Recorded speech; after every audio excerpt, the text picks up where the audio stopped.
आप सभी को मेरा नमस्कार। विजयदशमी के इस पावन पर्व पर आप सभी को बहुत बहुत शुभकामनाएं। विजयदशमी हमारे प्रमुख त्योहारों में से एक है। विजयदशमी का अर्थ है विजय प्राप्त करने वाली दशमी। आश्विन शुक्ल पक्ष की दशमी को विजयदशमी के रूप में मनाया जाता है।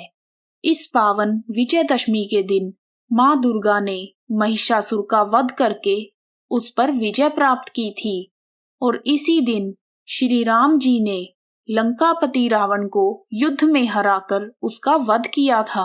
इसीलिए विजयदशमी को दशहरा भी कहा जाता है। दशहरा का अर्थ है दशानन की हार। विजयदशमी को बुराई पर अच्छाई की, असत्य पर सत्य की जीत का प्रतीक माना जाता है। दोनों ही रूपों में यह शक्ति की पूजा का पर्व है। शस्त्र पूजन की तिथि है। ऐसा माना जाता है कि इस दिन जो कार्य आरंभ किया जाता है उसमें विजय प्राप्त होती है। प्राचीन काल में राजा महाराजा विजयदशमी के पावन दिन विजय प्राप्ति के लिए प्रार्थना कर युद्ध के लिए प्रस्थान करते थे। आज के दिन लोग शस्त्र पूजा करते हैं और नया कार्य जैसे बही खाते लिखना, नया बिजनेस शुरू करना, बीज बोना आदि की शुरुआत करना शुभ माना जाता है। विजयदशमी के दिन जगह जगह मेले लगते हैं। रामलीला का आयोजन किया जाता है। लंकापति रावण का विशाल पुतला बनाकर उसे जलाया जाता है। यह पावन विजयदशमी का पर्व हर्ष, उल्लास तथा विजय का प्रतीक है। विजयदशमी के दिन मंदिर में नया झाड़ू दान करने से जीवन में आ रही सभी प्रकार की बाधाओं से मुक्ति मिलती है। आज के दिन किया गया दान विशेष रूप से फलदायी माना जाता है। परंतु याद रहे, आप जो भी दान करें वह गुप्त दान करें तथा उसके बारे में किसी से बात ना करें। आज के दिन शमी वृक्ष की पूजा करने का विशेष महत्व है।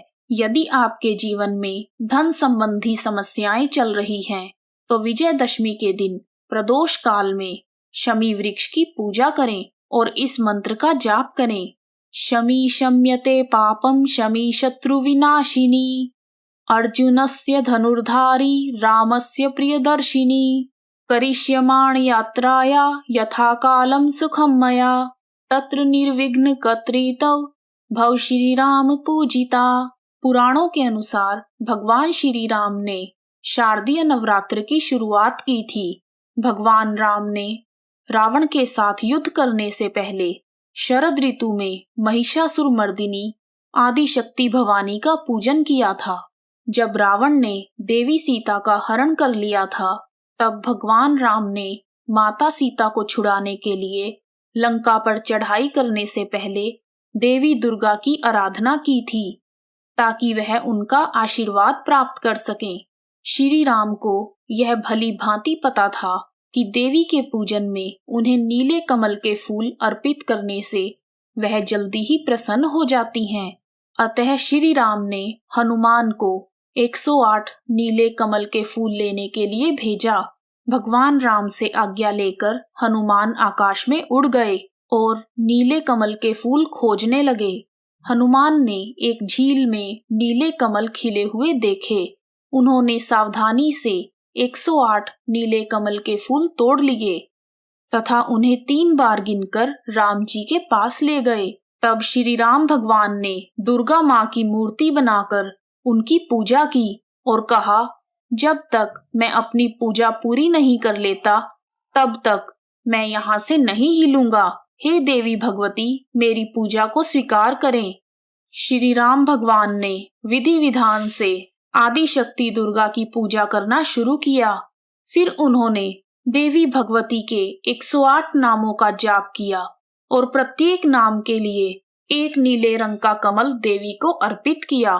जैसे ही वह अंतिम नाम ब्रह्मवादिनी का जाप करने वाले थे, उन्होंने पाया कि कमल का फूल नहीं बचा। पूजा में एक फूल कम पाकर उन्होंने अपनी एक आंख देवी दुर्गा को समर्पित करने की ठान ली। भगवान राम के नेत्रों को कमल नयन कहा जाता है। भगवान राम की भक्ति भावना से प्रसन्न होकर शक्ति स्वरूपा देवी ने उन्हें दर्शन दिए और विजयी होने का आशीर्वाद दिया। उसके पश्चात देवी स्वयं भगवान राम के अस्त्र शस्त्रों में विराजित हो गई। मर्यादा पुरुषोत्तम राम जी ने देवी सीता की रक्षा के लिए अधर्मी और अन्यायी रावण को युद्ध के लिए ललकारा और 10 दिन तक उससे युद्ध किया। भगवान राम ने आश्विन शुक्ल पक्ष की दशमी तिथि को मां दुर्गा से प्राप्त दिव्यास्त्र की मदद से रावण का वध किया था। श्री राम जय राम जय जय राम, श्री राम जय राम जय जय राम। महाभारत काल में जब कौरवों द्वारा पांडवों को 12 वर्ष तक वनवास और 1 वर्ष तक अज्ञातवास दिया गया था, तो अज्ञातवास के दौरान अर्जुन ने अपने धनुष बाण को शमी वृक्ष के नीचे छिपा दिया और विराट राजा के यहाँ नौकरी करने लगा। एक दिन विराट राजा का पुत्र उत्तर कुमार गायों की रक्षा के लिए कौरवों से लड़ने गया। तब शत्रुओं की प्रबल सेना देखकर उत्तर कुमार ने रणभूमि से भागने का प्रयास किया। तब अर्जुन ने उसे रोककर अपने धनुष बाण शमी पेड़ से निकाले और शत्रुओं पर विजय प्राप्त की। इस प्रकार विजयदशमी प्राचीन काल से ही अधर्म पर धर्म की, बुराई पर अच्छाई की, असत्य पर सत्य की जीत का प्रतीक बन गया। आइए अब जानते हैं विजयदशमी की पूजा विधि।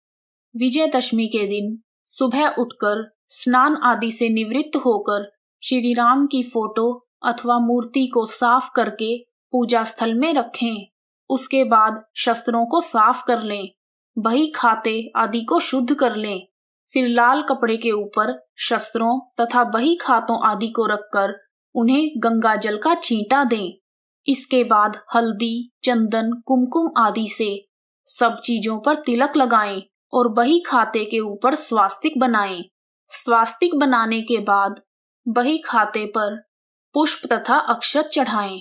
पुष्प और अक्षत अर्पित करने के बाद बही खातों तथा शस्त्रों पर शमी के पत्ते चढ़ाएं और उसके बाद भगवान श्री राम की विधि विधान से पूजा करें और पूजा करते हुए इस मंत्र का जाप करें। नीलांबुज श्यामल कोमलांग सीता स्मारोपित वाम भागम पाणो महाशायक चारु चापम नमामि रामम रघुवंशनाथम। अर्थात जो कमल की तरह नीले रंग के और कोमल अंगों वाले हैं, जिनके वाम अंग में सीता माता हैं, जिनके हाथों में एक दिव्य तीर और एक सुंदर धनुष है, मैं उस रघुवंशी राम की प्रार्थना करती हूँ। आइए अब सुनते हैं श्री राम जी की स्तुति। श्री राम चंद्र कृपालु भज मन हरण भाव भय दारुणम नव कंज लोचन कंज मुख कर कंज पद कंजारुणम कंदर्प अगणित अमित छवि नव नील नीरज सुंदरम षटपीत मानहु तड़ित रुचि शुचि नोमि जनक सुतावरम भजु दीन बंधु दिनेश दानव दैत्य वंश निकंदनम रघुनंद आनंद कंद कौशल चंद दशरथ नंदनम सिर मुकुट कुंडल तिलक चारु उदारु अंग विभूषणम आजानुभुज शर चाप धर संग्राम जित खर दूषणम इति वदति तुलसीदास शंकर शेष मुनि मनरंजनम मम हृदय कुंज निवास कुरु कामादि खल दल गंजनम मनुजाहि राचेउ मिलहि सोबरु सहज सुंदर सावरो करुणा निधान सुजान सिलु स्नेहु जानत रावरो एहि भांति गोरिय शीस सुनि सिय सहित हिय हर्षियली तुलसी भवानी पूजी पुनि पुनि मुदित मन मंदिर चली जानी गोरी अनुकूल सियहि हर्षु न जाई कही, मंजुल मंगल मूल वाम अंग फरकन लगे।